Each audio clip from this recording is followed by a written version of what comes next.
ഇഫ്താർ ടൈമിൽ ചൂടോടെയോ തണുപ്പിച്ചിട്ടോ നമുക്ക് തരി കാച്ചിയതിന് പകരമൊക്കെ കുടിക്കാൻ പറ്റിയിട്ടുള്ള ഒരു ഹെൽത്തി ഡ്രിങ്കിൻ്റെ റെസിപ്പി നോക്കാം.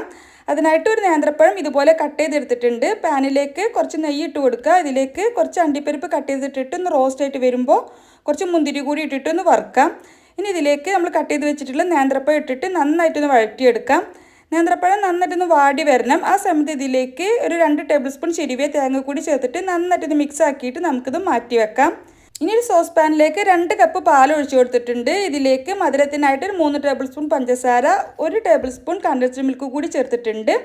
ഇനി ഇതിലേക്ക് ഒരു 1.5 ടേബിൾ സ്പൂൺ ഗോതമ്പ് പൊടിയാണ് എടുത്തിട്ടുള്ളത്. അതിലേക്ക് ഒരു 1/4 കപ്പ് വെള്ളം ചേർത്തിട്ട് നന്നായിട്ട് കട്ടയൊന്നുമില്ലാതെ മിക്സ് ആക്കിയതിന് ശേഷം നമുക്ക് പാലിലേക്ക് ഒഴിച്ചു കൊടുക്കാം.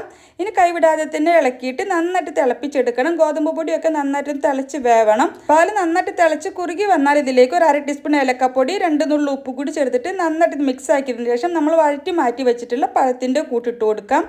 ഇനി നന്നായിട്ടൊന്ന് മിക്സ് ആക്കിയതിന് ശേഷം നമുക്കിത് ചെറു ചൂടോട് കൂടിയിട്ടോ ഫ്രിഡ്ജിൽ വെച്ച് തണുപ്പിച്ചിട്ടോ കഴിക്കാൻ അടിപൊളിയാണ്. ഹെൽത്തി ഡ്രിങ്കാണ്. ട്രൈ ചെയ്ത് നോക്കാനും നിങ്ങളുടെ അഭിപ്രായം കമൻ്റായിട്ട് അറിയിക്കാനും ലൈക്ക് ചെയ്യാനും മറക്കരുത്.